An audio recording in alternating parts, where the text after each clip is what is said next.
ओम शांति। आज हम बाबा की 6 तारीख की वाणी सुनेंगे। रिवाइज कोर्स में 16/3/86 रूहानी ड्रिल। बाप दादा सभी बच्चों की स्वीट साइलेंस की स्थिति को देख रहे हैं। 1 सेकंड में साइलेंस की स्थिति में स्थित हो जाना, यह प्रैक्टिस कहाँ तक की है। इस स्थिति में जब चाहे तब स्थित हो सकते हैं। वह समय लगता है क्योंकि अनादि स्वरूप फिर साइलेंस है। आदि स्वरूप आवाज में आने का है, लेकिन अनादि अविनाशी संस्कार साइलेंस है।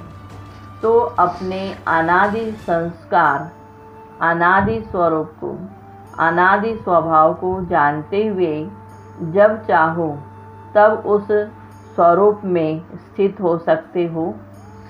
84 जन्म आवाज में आने के हैं, इसलिए सदा अभ्यास आवाज में आने का है। लेकिन अनादि स्वरूप और फिर इस समय चक्र पूरा होने के कारण वापस साइलेंस होम में जाना है। अब घर जाने का समय समीप है। अब आदि मध्य अंत तीनों ही काल का पाठ समाप्त कर अपने अनादि स्वरूप, अनादि स्थिति में स्थित होने का समय है। इसीलिए इस समय यही अभ्यास ज़्यादा आवश्यक है।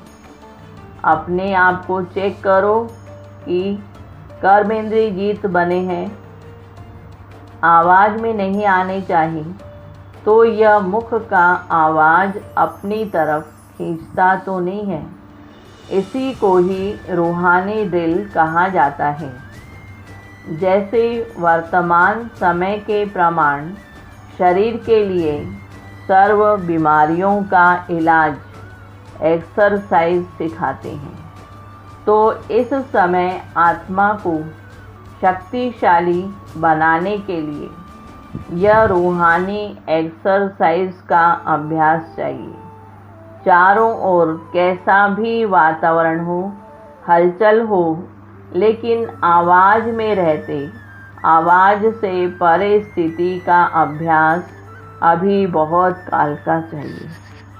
शांत वातावरण में शांति की स्थिति बनाना यह कोई बड़ी बात नहीं है। अशांति के बीच आप शांत रहो, यही अभ्यास चाहिए। ऐसा अभ्यास जानते हो, चाहे अपनी कमजोरी की हलचल हो, संस्कारों के व्यर्थ संकल्पों की हलचल हो। ऐसी हलचल के समय स्वयं को अचल बना सकते हो। वह टाइम लग जाता है, क्योंकि टाइम लगना यह कभी भी धोखा दे सकता है। समाप्ति के समय में ज़्यादा समय नहीं मिलना है।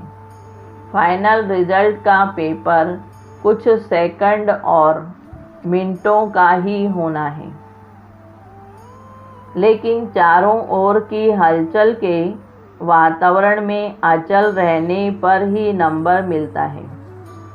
अगर बहुत काल हलचल की स्थिति से अचल बनने में समय लगने का अभ्यास होगा, तो समाप्ति के समय क्या रिजल्ट होगी।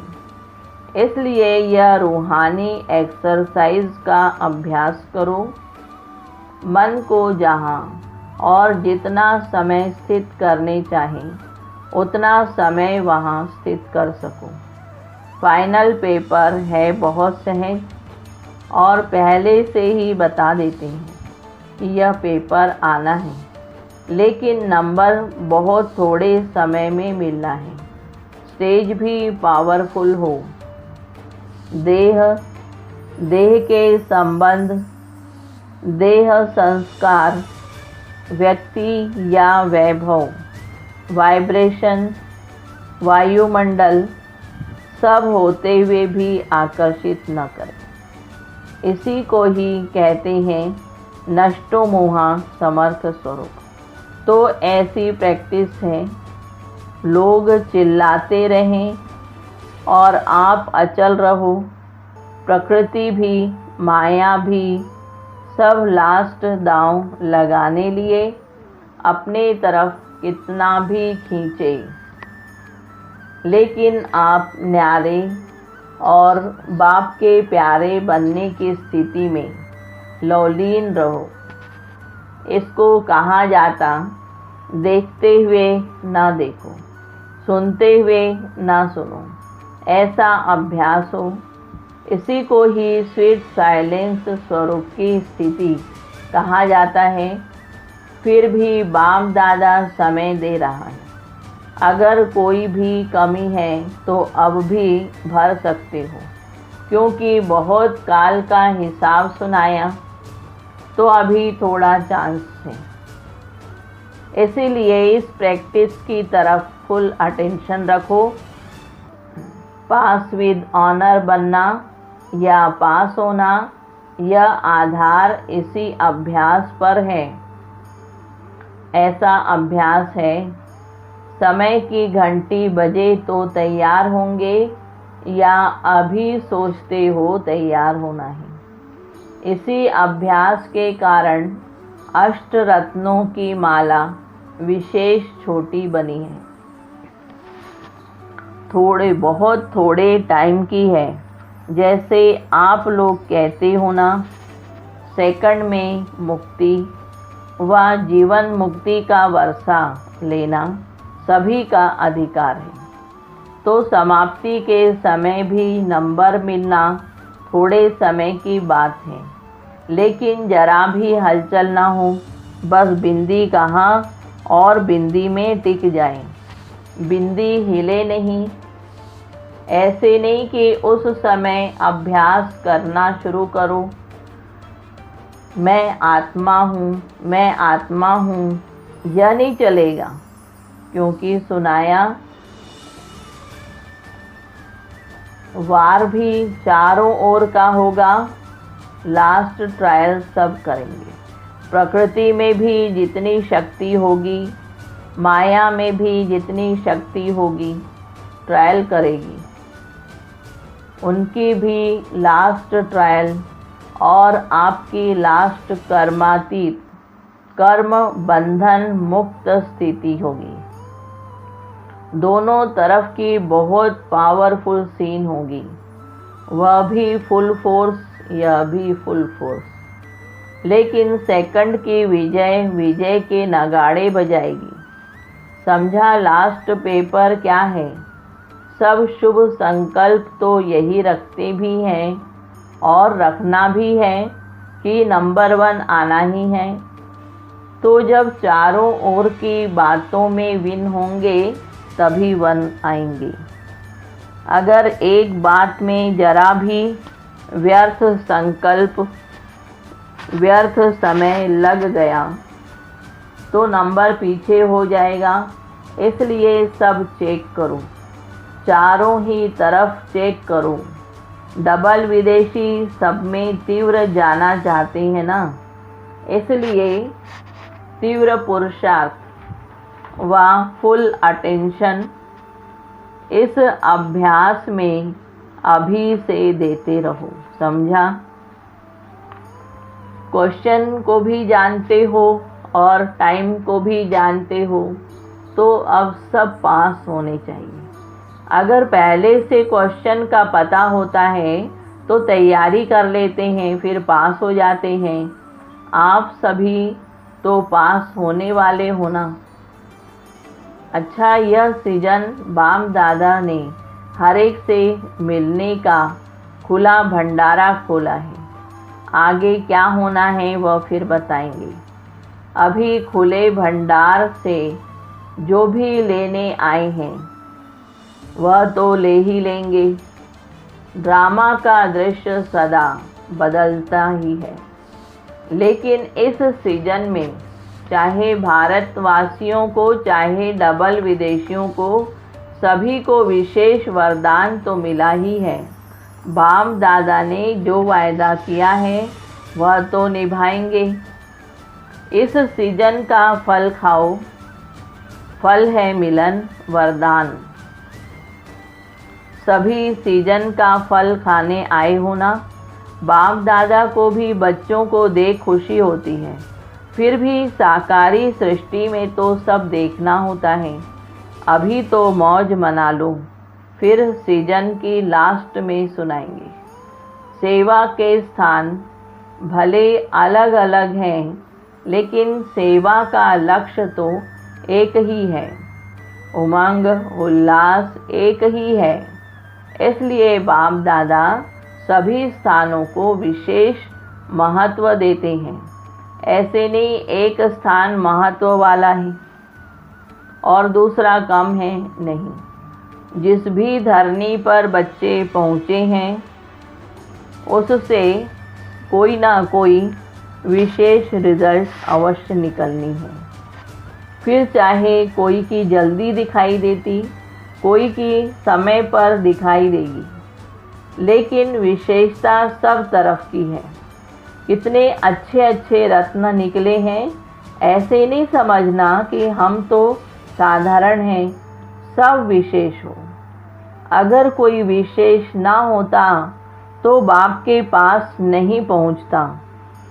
विशेषता है, लेकिन कोई विशेषता को सेवा में लगाते हैं और कोई सेवा में लगाने के लिए अभी तैयार हो रहे हैं। बाकी है सब विशेष आत्माएं, सब महारथी महावीर हो। एक एक की महिमा शुरू करें तो लंबी चौड़ी माला बन जाएगी। शक्तियों को देखो तो हर एक शक्ति महान आत्मा, विश्व कल्याणकारी आत्मा दिखाई देगी। ऐसे होना या सिर्फ अपने अपने स्थान के कल्याणकारी हो। अच्छा, दूसरा क्लास है 6/9/2020 का और रिवाइज है 19/3/86। अमृत वेला श्रेष्ठ प्राप्तियों की वेला। आज रूहानी बागवान अपने रूहानी रोज़ फ्लावर्स का बगीचा देख रहे हैं। ऐसा रूहानी गुलाब का बगीचा अब इस संगम युग पर ही बाप दादा द्वारा ही बनता है। बाप दादा हर एक रूहानी गुलाब की रूहानियत की खुशबू और रूहानियत के खिले हुए पुष्पों की रौनक देख रहे हैं। खुशबूदार सभी हैं, लेकिन किसकी खुशबू सदा काल रहने वाली और किसकी खुशबू थोड़े समय के लिए रहती है। कोई गुलाब सदा खिला हुआ है और कोई कब खिला हुआ, कब थोड़ा सा धूप हुआ, मौसम के हिसाब से मुरझा भी जाते हैं, लेकिन हैं फिर भी रूहानी बागवान के बगीचे के रूहानी गुलाब। कोई कोई रूहानी गुलाब के हिसाब से ज्ञान की खुशबू में विशेष है, कोई में याद की खुशबू विशेष है, तो कोई में धारणा की खुशबू, कोई में सेवा की खुशबू विशेष है। कोई कोई ऐसे भी हैं जो सर्व खुशबू से संपन्न हैं। तो बगीचे में सबसे पहले नज़र किसके ऊपर जाएगी? जिसकी दूर से ही खुशबू आकर्षित करेगी, उस तरफ ही सबकी नज़र पहले जाती है। तो रूहानी बागवान सदैव सभी रूहानी गुलाब के पुष्पों को देखते हैं, लेकिन नंबरवार प्यार भी सभी से है, क्योंकि हर एक गुलाब पुष्प के अंदर बागवान प्रति अति प्यार है। मालिक से पुष्पों का प्यार है और मालिक का पुष्पों से प्यार है। फिर भी शोकेस में सदा रखने वाले रूहानी गुलाब वही होते जो सदा सर्व खुशबू से संपन्न हैं और सदा खिले हुए हैं, मुरझाए हुए कभी नहीं। रोज अमृत वेले बाम दादा स्नेह और शक्ति की विशेष पालना से सभी रूहानी गुलाब के पुष्पों से मिलन मनाते हैं। अमृत वेला विशेष प्रभु पालना की वेला है। अमृत वेले विशेष परमात्मा मिलन की वेला है। रूहानी रूह रिहान करने की वेला है। अमृत वेले भोले भंडारी के वरदानों के खजाने से सहज वरदान प्राप्त होने की वेला है। जो गायन है मन इच्छित फल प्राप्त करना, यह इस समय अमृत वेले के समय का गायन है। बिना मेहनत के खुले खजाने प्राप्त करने की वेला है। ऐसे सुहाने समय को अनुभव से जानते हो ना। अनुभवी ही जाने इस श्रेष्ठ सुख को, श्रेष्ठ प्राप्तियों को। तो बाम दादा सभी रूहानी गुलाब को देख देख हर्षित हो रहे हैं। बाम दादा भी कहते हैं, वाह मेरे रूहानी गुलाब, आप वाह वाह के गीत गाते तो बाम दादा भी यही गीत गाते। समझा? मुरलियाँ तो बहुत सुनी हैं, सुन सुन कर संपन्न बन गए हो। अभी महादानी बन बांटने के प्लान बना रहे हो। उस उमंग से, यह उमंग बहुत अच्छा है। आज यूके अर्थात ओके रहने वालों का टर्न है। डबल विदेशियों का एक एक शब्द सुन कर के बाम दादा सदा मुस्कुराते रहते हैं। कौन सा? थैंक यू कहते हुए भी बाप को याद करते रहते हैं, क्योंकि सबसे पहले शुक्रिया दिल से बाप का ही मानते हैं। तो जब किसी को भी थैंक यू करते तो पहले बाप याद आएगा ना। ब्राह्मण जीवन में पहला शुक्रिया स्वतः ही बाप के प्रति निकलता है। उठते बैठते अनेक बार थैंक यू कहते हो। यह भी एक विधि है बाप को याद करने की। यूके वाले सर्व भिन्न भिन्न हद की शक्तियों वालों को मिलाने के निमित्त बने हुए होना। अनेक प्रकार के नॉलेज की शक्तियाँ हैं। भिन्न भिन्न शक्ति वाले, भिन्न भिन्न वर्ग वाले, भिन्न भिन्न धर्म वाले, भाषा वाले, सभी को मिलाकर एक ही ब्राह्मण वर्ग में लाना। ब्राह्मण धर्म में, ब्राह्मण भाषा में आना। ब्राह्मणों की भाषा भी अपनी है, जो नए समझ भी नहीं सकते कि यह क्या बोलते हैं। तो ब्राह्मणों की भाषा, ब्राह्मणों की डिक्शनरी ही अपनी है। तो यूके वाले सभी को एक बनाने में बिजी रहते हो ना। संख्या भी अच्छी है और स्नेह भी अच्छा है। हर एक स्थान की अपनी अपनी विशेषता तो है ही, लेकिन आज यूके का सुना रहे हैं। यज्ञ स्नेही, यज्ञ सहयोगी, यह विशेषता अच्छी दिखाई देती है। हर कदम पर पहले यज्ञ अर्थात मधुबन का हिस्सा निकालने में अच्छे नंबर में जा रहे हैं। डायरेक्ट मधुबन की याद एक स्पेशल लिफ्ट बन जाती है। हर कार्य में, हर कदम में मधुबन अर्थात बाप की याद है, या बाप की पढ़ाई है, या बाप का ब्रह्मा भोजन, या बाप से मिलन है। मधुबन स्वतः ही बाप की याद दिलाने वाला है। कहाँ भी रहते मधुबन की याद आना अर्थात विशेष स्नेह लिफ्ट बन जाता है। चढ़ने की मेहनत से छूट जाती। सेकंड में स्विच ऑन किया और पहुँचे। बाप दादा को और कोई हीरे मोती तो चाहिए नहीं। बाप को स्नेह की छोटी वस्तु ही हीरे रत्न हैं। इसीलिए सुदामा के कच्चे चावल गाए हुए हैं। इनका भावार्थ यही है कि स्नेह की छोटी सी सुई में भी मधुबन याद आता है तो वह भी बहुत बड़ा अमूल्य रत्न है, क्योंकि स्नेह का दाम है, स्नेह की वैल्यू है, चीज़ की नहीं है। अगर कोई वैसे ही भल कितना भी दे देवे लेकिन स्नेह नहीं तो उसका जमा नहीं होता है, और स्नेह से थोड़ा भी जमा करे तो उसका पदम हो जाता है। तो बाप को स्नेह पसंद है तो यूके वालों की विशेषता यज्ञ स्नेही, यज्ञ सहयोगी आदि से रहे हैं। यही सहज योग भी है। सहज योग सहयोग है।